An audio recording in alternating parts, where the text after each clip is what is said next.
Welcome to AI Rounds, your weekly dose of AI in medicine and education. We are your hosts, Dr. Nuria Negrão and Dr. Morgan Leafe. Each week, we'll bring you a quick dive into the latest in artificial intelligence and how it's transforming healthcare, medical education, and medical communications. From the tools changing how we teach, learn, and write, to breakthroughs shaping patient care. If it's new, exciting, or just plain useful, we're talking about it. In just 10 to 15 minutes, we'll get you up to speed and maybe even spark your next big idea. Let's make the rounds. So, Morgan, today's your turn. How would you describe your AI use? Ooh, exciting. I'm excited to be in the spotlight here for today. I would say, contrary to something we're going to talk about in a later episode, I use AI more for work than for personal use. I definitely use it for some personal use too. But as far as work is concerned, I use AI mainly to edit my work. That's really the main function that I use it for. I have a tendency to write something in 20 words that could be written in 15 words. And I find that I find that the custom GPT I've made to help me with editing is the most useful thing that I have. Okay. Actually, that brings us back to the next question, which is you mostly use ChatGPT from what I understand. Do you use any other AI programs or is it just ChatGPT? I am really like a ChatGPT loyalist, and I have tried all the other programs because I've learned a lot from you and other AI lectures that I've gone to, and I know the value in other programs in Claude and Perplexity and Google Notebook LM. I've just found for the things that I want to do that ChatGPT does them better. I'm not a writer who looks up 50 PDFs before I start writing. That is not my process. I know that's a lot of people's processes to search for a large number of sources and then try and compile them into their writing. I'm a little different where I just kind of start writing and I know what I want to say and I find my sources as I go. So I've never found that compiling them in Google Notebook LM was terribly useful for me just because it's not the order that I do things in. And ChatGPT just seems to stay ahead of the game in a lot of other areas as far as research and things like that. So I've just kind of stuck with it. It's just so much easier to always go to one site. What do you think about that? I think it makes sense. I try all these different things, but yes, for like my day-to-day work type things, I have like a very like I know what I'm using for certain things. So I think it makes sense. And I mean, the point of all of this is to use something that will be useful for you, right? So if this is what's useful, that's the best idea. And okay, so you've talked about you have a personal like a GPT for editing, and what other like work use cases do you have for AI? Yeah, that's really interesting because you remember not that long ago when the deep research feature came out on ChatGPT, right? And I was an immediate convert to that. I loved that. I found that so useful. Like you, I'm a CME medical writer, and I found that when I was researching a topic to write a needs assessment, that was the best tool out there to find me the very niche type of articles that we need that demonstrate an educational need. It's very easy to find, the big phase 3 trial reports that you need for needs assessments. But those much smaller studies that show, oh, hey, we surveyed 20 physicians and they didn't know about XYZ disease, those are hard to find. And ChatGPT did a great job at that, finding things for me, organizing it. And now with the ChatGPT 5.0, to me, it seems like the regular version is just as good as the deep research was in the 4.0 as far as finding the things you need, helping you organize your thoughts when you're getting started writing. So those are the features that I really love in ChatGPT besides, like I said, my personal GPT that I I continually train it because it gets like a little off course as the months go by. So I continually have to retrain it to do what I want it to do. And then the other thing that I did recently that was like, you and I talked about this off air. I was so excited about this. And again, this is a feature of 5.0. So if you're out there and you haven't played around with 5.0 yet, ChatGPT, I had it make an entire program for me. I have to send out a ton of SOWs.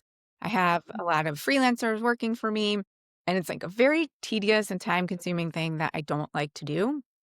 So I sat down one weekend, had it write all the code, and now I have a program that just opens up a pre-formatted statement of work.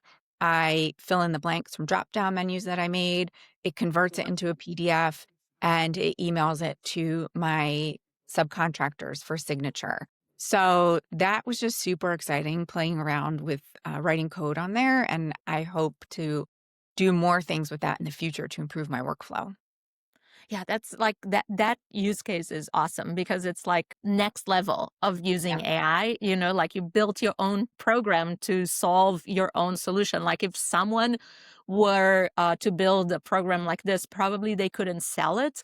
But now that AI, like that you can code with generative AI so easily, yeah, it is very exciting because we can all like build these very personal solutions that we couldn't before. So yeah, I was Okay. like so geeking out when you said you did that. It's so cool. And you don't have to understand any code yourself to do it. I mean, I understand a very tiny bit of code, but you absolutely don't need any background. And it's really good at troubleshooting itself. Like it doesn't always get it right the first time, Mhm. or you don't articulate correctly what you need. And then you realize it's not doing quite the right thing. And you say, oh, it's doing this and I want it to do this. Okay, no problem. Like it will troubleshoot forever. Mhm. And I love that because if I was trying to troubleshoot with a person, I would feel so bad that I was asking them 500 questions, but it's a chat bot. And so you can just keep drilling in. Yeah, infinite patience. Yes. That's really valuable to people pleasers. Yes, 100%.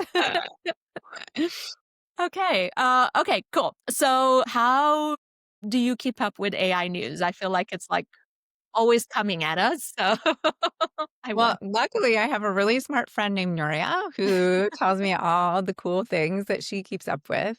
So Mhm. that's one way of doing it. Also, I try and attend AI related talks at different conferences I go to or through my professional organizations, which Mhm. are AMWA and the Alliance for Continuing Education in the Health Professions. And also, I'm a member of a professional organization for resume writers, which is kind of a different angle on using AI. Mhm. So those talks can be helpful. And then you turned me on to a newsletter by Ethan Mollick, Mhm. and his last name is spelled Molick, I believe, right? Yes, I think so. Yeah. And his newsletter, it doesn't come out, I think, at a specific day every week, but it's Mhm. roughly weekly. And he's well known in the field. He's always talking about kind of like what new feature just came out. Mhm. So he talks a lot about creating AI images, Mhm. which is helpful to learn about, which I've done a few times, but I've learned from him about better ways to prompt it and sort of what it's capable of and what it's not. Okay. So definitely following him. And he happens to like also be kind of a chat GPT lover. So I think that keeps me on the chat GPT road too. Cause I'm like, well, he's expert and he loves it. Mhm. He always says it's better than the other programs. So I guess Yeah. I'm doing something right. What Yes. about you? Who else do you follow regularly? Oh my God. So I think I've talked about this before. The artificial intelligence podcast, that's Yep. by Paul Rotzer and I forgot his name, but it's fine. It's called the Artificial Intelligence Podcast, and they do like a weekly podcast where they go over the news and then they give like commentary on AI news, and they're very business focused. So they're very focused on teaching people how and businesses how to incorporate AI into their businesses. So there's that frame. And then I have like a bunch of different podcasts that sometimes I listen to that also add a little bit of information here and there. And I have a curated Twitter list so X list of people to follow. So like about once a day, every other day, I'll go on Twitter and I'll just look and see what are people really talking about AI on this list. And with that, I can kind of get the news. So those are my main ways. And then I just feel like it's in the water. It's all people talk about. So it That's comes at right. me from every direction. Yes, for sure. For sure. Thanks for sharing those again. All right. I think we've kind of covered all of the basic questions I wanted to ask you. Is there anything else you'd like to add? There's one thing I wanted to talk about briefly because this Hmm. comes up a lot. You and I were just talking about this with another medical director friend the other Hmm. day, which is exactly the idea of what we're talking about here. What do you use AI for, especially in scientific writing? And you and I have both seen a pushback from clients wanting contracts signed that say we won't use AI in our writing. Hmm. And I'm very opposed to that. I know you are too, because it treats AI as the enemy. And AI is not the enemy. The, I hate to say this, but the person using the AI is the enemy. And that's a little Hmm. bit dramatic. But what I mean by that is AI is doing exactly what it's designed to do. And I think that we have a duty and an obligation as medical and scientific writers to always be using AI as an assistant and not as the boss. So anything that AI writes, does, looks up for you, you absolutely have to review yourself. I was just using ChatGPT this morning to help me turn references that are written in APA formatting into AMA formatting, right? It's a simple task, but I still double checked it to make sure it got it right. Hmm. And the more that we responsibly use AI in our roles as a helper and not as a substitute for the work we do, the more we build trust with our clients so that they really understand the benefits of this tool instead of being scared of it and trying to eliminate the use of something that actually makes our work better. My work is definitely better from Hmm. using AI. Hmm. And I just want to emphasize that to our listeners that whatever you do, use it responsibly. Yeah, yeah. I think I totally agree with you that the problem is not AI. The problem is how people are using it, and maybe people are not using it correctly or like rushing and things like that. And yeah, and but I also see the point of view from our client's point of view. Like, but then how do I? Do I need to now train all of my freelancers? And I think what I said to our friend was like, no, you can just make it clear that you make the unsaid said, so that you make it clear that they are responsible for everything that they turn in. And Right. if there are some serious problems in it in terms of accuracy or anything like that, that there will be consequences for it. And the moment you start like saying that there are consequences for errors and misinterpretations, people will be hopefully more careful in what they turn in. But yes, but it's kind of a tricky, it's like the Wild West right now. Everyone is using it the way they want. We all, Mhm. we're all, yeah. I think the people who are using AI to do their work and not double checking it are Hmm. the same people who were probably plagiarizing scientific papers before AI existed. So, if you hire somebody and you find that practice that there's AI Hmm. generated references or content that wasn't checked and it's quite egregious, don't work with that writer again. Yeah. They were probably doing something nefarious before as Hmm. well. It just wasn't as easy to identify it, and now it is. Yeah. Yeah, I agree. Yeah. So maybe like what companies need to do is develop maybe some like think about like some quick and easy quality control steps for every time you get something where for example like checking all the references.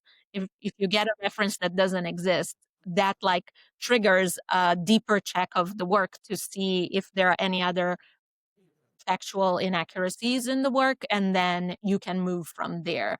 I think that that would be a quick and easy way to check for people who are using AI to create shortcuts instead of to augment their work, because the point is to use AI to augment our work, right? Not not to like create something that is not good. I mean, then what's the point? Yeah, absolutely.